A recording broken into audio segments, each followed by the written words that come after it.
মাত্র 100 টাকা হাতে নিয়ে চলে আসতে পারো তোমরা ওয়াটার পার্ক।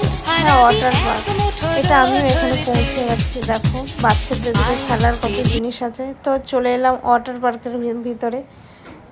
তো দেখো পরিবেশটা কিন্তু খুব সুন্দর আছে, মনোরম পরিবেশ। তোমরাও চলে আসতে পারো, ঝটপট সবাই চলে আসো। অনেক অনেক আনন্দ এবং মজা সবই হবে। তো খুব অল্প টাকার বিনিময়ে, এবং এটা হাসনাবাদের মধ্যে আছে।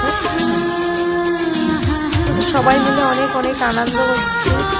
তো আমি কিন্তু আজকে ফার্স্ট এসেছি ওয়াটার পার্ক, আর এটা কিন্তু আগে আমি জানতাম না। তো যখনই জানলাম তখন থেকে চলে এলাম। তো সবাই মিলে অনেক অনেক আনন্দ করছি।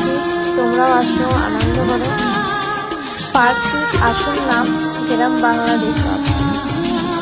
আজকের ওয়েদারটাও কিন্তু খুব সুন্দর ছিল, হালকা হালকা বর্ষা হচ্ছে, তার জন্য হয়তো আজকে লোকটা একটু কম হয়েছে, কিন্তু খুব আনন্দ হচ্ছে।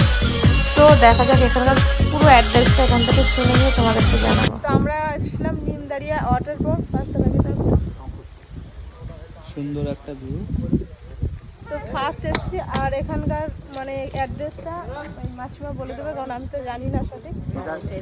এটা হচ্ছে শঙ্করপুর গ্রাম বাংলা। কোন দিক দিয়ে আসতে হয় এটা? ও যদি হাসনাবাদ দিক থেকে আসেন তা নিমদারিয়া নামতেন, নিমদারিয়া নেমে এখন টোটো আছে, টোটো বললি যে শঙ্করপুর ওয়াটার পার্কে যাবো, বললি এখানে নয় পার্কে নেই, নিমদাড়িয়া স্টেশন থেকে আসলে সবথেকে সুবিধা হবে। হ্যাঁ হ্যাঁ। তো তোমরা যে আসতে চাও ঝটপট চলে আসো।